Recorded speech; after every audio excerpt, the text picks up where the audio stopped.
Hello students, welcome to our new topic which is compiler construction.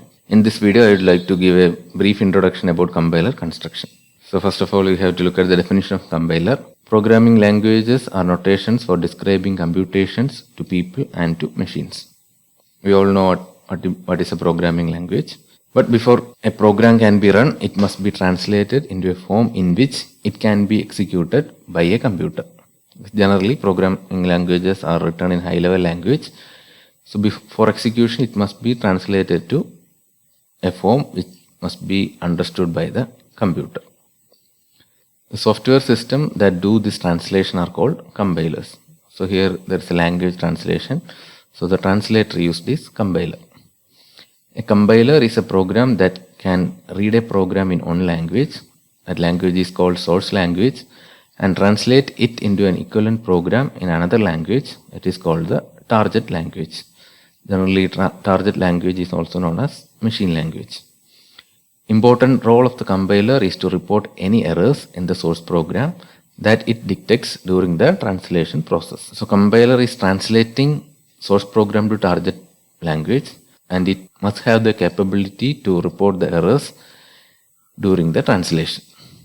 If the target program is an executable machine language program, it can then be called by the user to process inputs and produce outputs. So anyway, to run this target program, it must be in the form of executable machine language program. So if the target program itself is an executable machine language program, it will give outputs for the given inputs. So for compiler, the input will be source program, output will be target program.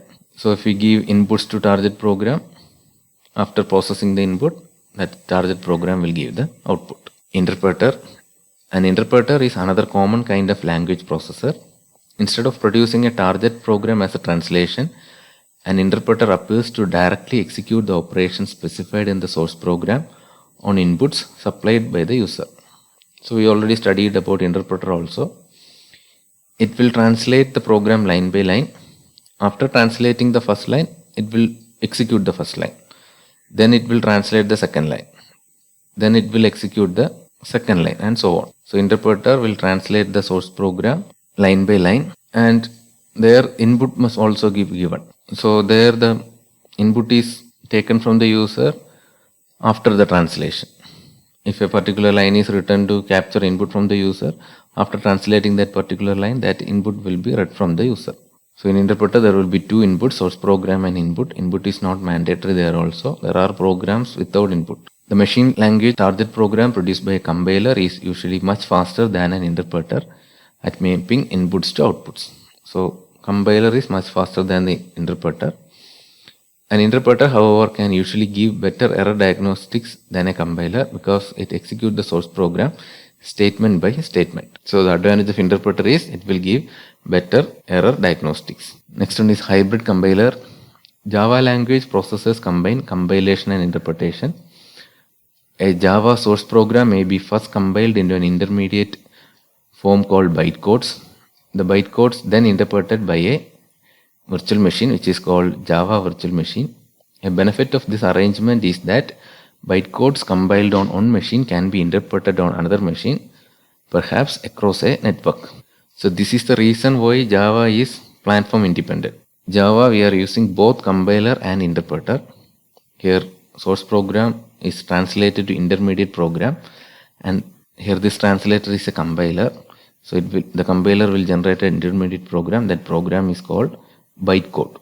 Java compiler is same for all the system all over the world. So if we translate a source program, the bytecode will be same if we use any Java compilers. But for execution, that bytecode must be given to interpreter. That is also called a Java virtual machine. This Java virtual machine is platform dependent.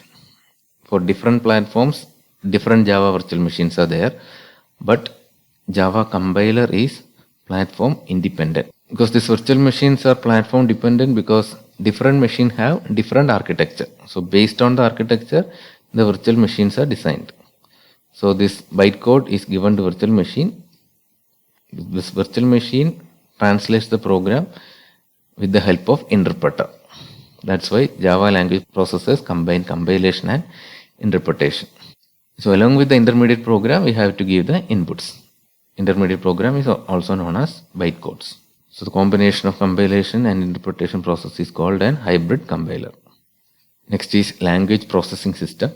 So here we have to study some terms: preprocessor, compiler, assembler, linker, loader.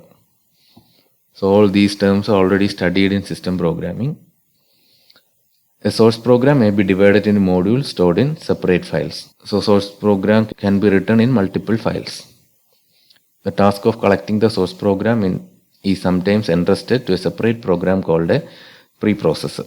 So if you remember C header files, that header files are included our user programs with the help of a software called preprocessor. The preprocessor may also expand shorthands called macros into source language statements. Macros also we have studied in the previous semester. There also we have studied it as macro preprocessor. So that preprocessed modified source program is given to compiler. The modified source program is then fed to a compiler. The compiler may produce an assembly language program as its output.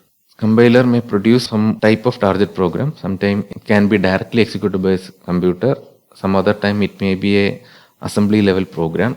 Assembly level program also we have studied. It is in the form of mnemonic codes. Assembly language is easier to produce as output and is easier to debug. The assembly language is then processed by a program called assembler that produces relocatable machine code as its output. So we already studied assembler in detail in system programming. So I hope you remember the concept of assemblers. So assemblers produce relocatable machine code. Relocatable machine code is also discussed in that system programming subject. Large programs are often compiled in pieces, so the relocatable machine codes may have to be linked together with other relocatable object files and library files into the code that actually runs on the machine. Multiple relocatable machine codes will be there that has to be combined together or linked together for proper execution of the program. The linker resolves external memory addresses where the code in one file may refer to a location in another file. The concept of linker is also studied in detail in system programming. The loader then puts together all the executable object files into memory for execution. So we already studied for a program to execute, it must be loaded to memory. That loading process is done by a system software called loader, which put all the executable object files together in the memory and the execution will be started. This is all I want to share in the introduction video. Thank you.